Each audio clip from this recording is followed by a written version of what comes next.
deterioro. ¿Voy a morir? Preguntó el chico mientras era traído a la sala de operaciones.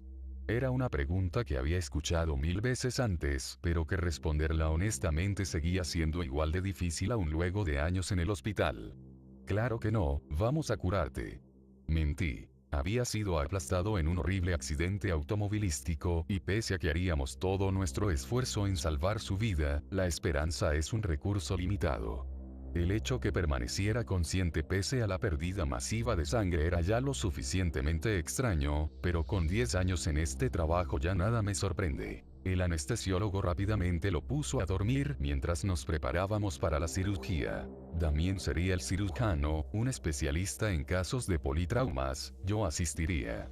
Apenas lo habíamos abierto compartimos una mirada de decepción. No había ni una maldita manera en que sobreviviera a la cirugía. Pese a nuestra falta de fe, hicimos lo mejor, pero tras solo media hora en la tabla su corazón cedió. ¿Cómo es que seguía vivo cuando llegó? Preguntó Damien. Él dio la hora de muerte y nos dejó para limpiar todo. Yo tomé la responsabilidad de limpiar al chico para la morgue, una tarea que había hecho un sinnúmero de veces antes. No era algo que personalmente disfrutara, pero era mi última oportunidad de dar mis respetos a los muertos. El chico no tendría más de 15 años, según había escuchado estaba aprendiendo a conducir. Sin experiencia, intentó su primer recorrido en un camino resbaloso y se las arregló para volcarse hacia una zanja. Su padre murió en el impacto pero él sobrevivió lo suficiente para enfrentar cirugía. Cuando puse una aguja en su abdomen su cuerpo se movió un poco. Saqué la aguja en sorpresa, preguntándome qué habría causado un espasmo post-mortem. Entonces el chico repentinamente busca aire mientras sus ojos se abren para después dejar salir el más violento grito imaginable mientras de golpe regresaba a la vida. Ayúdenme. Rogó con voz gutural mientras yo tropezaba en pánico hasta caer al piso. Llamé por ayuda y el resto del equipo vino corriendo a la sala de operaciones, cada uno entrando en pánico al ver el cuerpo muerto del chico, gritando en la mesa de operaciones. Su columna estaba fracturada, por lo que gritaba en agonía, no podía hacer nada para moverse. El anestesiólogo rápidamente trató de sedarlo mientras revisaba sus signos vitales. Contrario a toda la evidencia apuntando a lo contrario, su corazón no estaba latiendo de nuevo. Se suponía que estuviera muerto. Comencé a hacer compresiones en su pecho, desesperadamente intentando que su corazón latiera. Me encogí al oír el sonido de sus costillas, tronando bajo mis manos mientras los gritos del chico se convertían en gárgaras al ser incapaz de respirar. No está haciendo efecto, gritó el anestesiólogo mientras daba al chico una segunda dosis de propofol. Claro, sin un corazón funcional no había forma en que la droga fluyera por sus venas aun cuando yo hacía lo mejor para bombearla. Tras una hora de compresiones el jefe de cirugías intervino y nos ordenó detenernos. A ese punto habíamos hecho más daño que ayuda. ¿Qué me está pasando?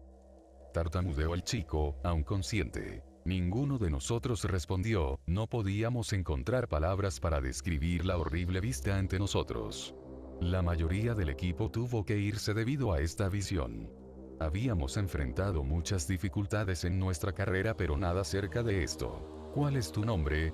Le pregunté, pese a que ya lo había visto en su archivo. Solo quería que se distrajera.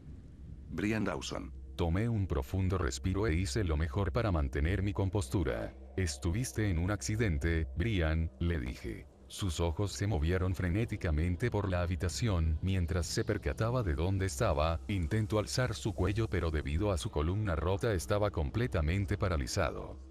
No me puedo mover. No me puedo mover. Dijo llorando. Me acerqué y me quedé directamente encima de él. Brian, tu corazón no está latiendo, dije. El jefe de cirugías, George, me tomó por el hombro y me susurró al oído. Necesitamos aislar la sala de operaciones, lo que sea que esté pasando está más allá de nosotros y podría ser contagioso. Tras eso rápidamente se fue al cuarto de preparación y tomó un teléfono. No pude escuchar qué decía pero asumí que estaba llamando a seguridad para que aislaran el área. ¿Qué hay de mi padre? Preguntó Brian tratando de contener las lágrimas. Su pregunta me tomó por sorpresa. Le acababa de decir que su corazón estaba destrozado y que esencialmente estaba muerto, y aún así su primera preocupación es su padre. Lo siento Brian, murió al impacto. Sollozó silenciosamente. Así que, ¿qué pasará conmigo? Voy a morir, ¿cierto? Voy a hacerlo, ¿no? No sabía qué decir, nunca había estado en una situación similar, así que di la única respuesta que creí sería reconfortante. No estás solo, estaré aquí contigo hasta el final. George había sido rápido en cerrar la sala de operaciones, y el centro de control de enfermedades ya había sido alertado de nuestra situación. No podíamos hacer nada además de esperar y rezar a cualquier dios que lo que tuviera Brian no fuera contagioso. Yo ya había sido expuesto, así que examiné a Brian, buscando por cualquier posibilidad de mejorar su situación. ¿Puedes sentir esto?, le pregunté mientras revisaba sus extremidades. Nada. Pero duele mucho en mi interior. ¿Exactamente dónde te duele? Todo, por favor, haz algo. Le di a Brian una dosis de fentanil, pero sin latidos que movieran la droga por su cuerpo, había poca esperanza de que hiciera efecto alguno. Para mantenerlo distraído del dolor le preguntaba cosas mundanas de su vida, sus pasatiempos, cosas de su familia. Era lo suficientemente inteligente para darse cuenta de mis intenciones, pero me seguía el juego, ya sea por miedo o porque realmente esperaba que pudiéramos salvarlo. Las horas pasaron mientras esperábamos que alguien nos dijera qué hacer. La mitad del personal de cirugías estaba en cuarentena y aterrorizados con la idea de estar infectados. Finalmente el centro de control de enfermedades llegó a la escena, con trajes de materiales peligrosos completos. Nos permitieron llevar a Brian a un lugar para él solo, un cuarto de preparación que había sido evacuado, para que pudiera estar de alguna forma cómodo. El resto de nosotros fue llevado a la oficina de cirugías mientras la situación era analizada. Decidí quedarme con Brian, nadie debía sufrir solo, especialmente con agentes de control de enfermedades, sondeándolo con todo tipo de agujas, y tomando muestras de forma entusiasta. La única razón por la que me permitieron quedarme fue porque lo mantenía relativamente calmado. Hablamos por toda la noche. Cuando los procedimientos terminaron no podía dormir, y dudo que Brian fuera físicamente capaz de hacerlo. Mis ojos se sienten un poco raro. ¿Te duelen? No, los bordes lucen algo borrosos, es raro. Fui a hablar con George, que seguía trabajando las 24 horas, haciendo llamadas y asegurándose de redireccionar otros pacientes a algún otro sitio. ¿Qué tal si ponemos al chico en un bypass cardiopulmonar?, le pregunté. George bajó el teléfono un momento y suspiró. ¿Y entonces qué? Su hígado no funciona, su aorta está cortada en pedazos y sus intestinos destrozados. Aun si le conseguimos un nuevo corazón nunca sobrevivirá. Simplemente acompáñalo mientras puedas, respondió George. Sabía que tenía razón, pero algo de mis conocimientos profesionales fue puesto a un lado debido a la loca naturaleza de la situación. Doctor. Gritó Brian. Corrí a su lado. No. No puedo ver. Saqué una linterna y examiné sus ojos. Ambas pupilas se encontraban sin respuesta, y sus ojos habían comenzado a desinflarse. Era uno de los estados de la descomposición. Brian se había comenzado a pudrir.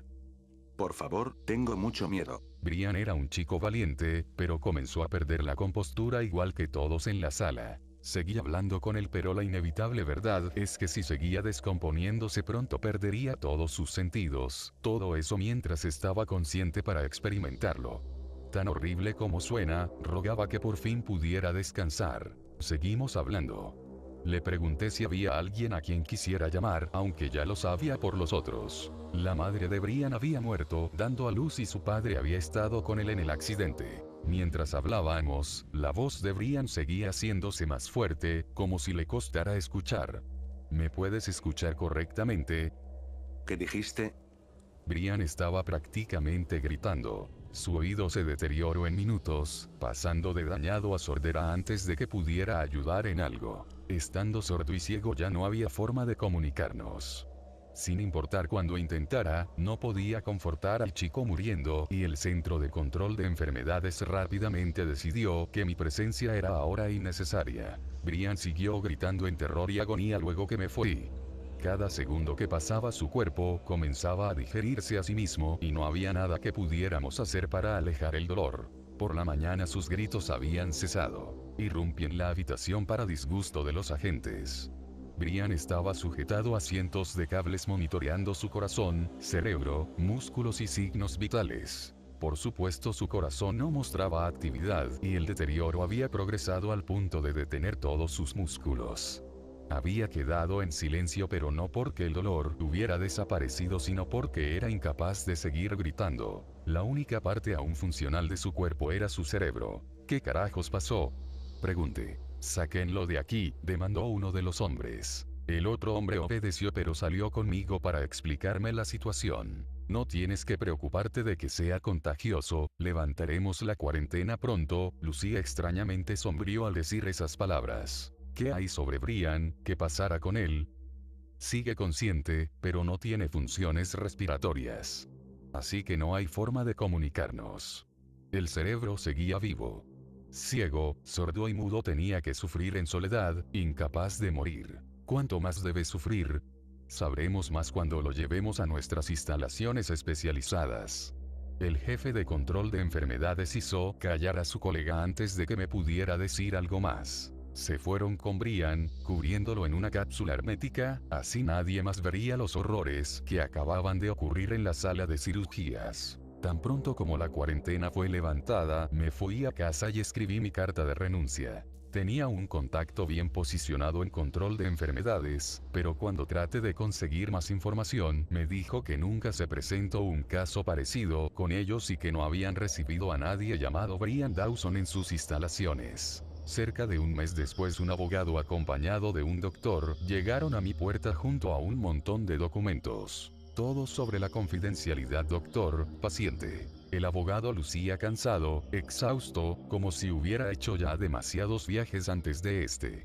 Me pidió que firmara los documentos y que nunca hablara de esto de nuevo o perdería mi licencia médica.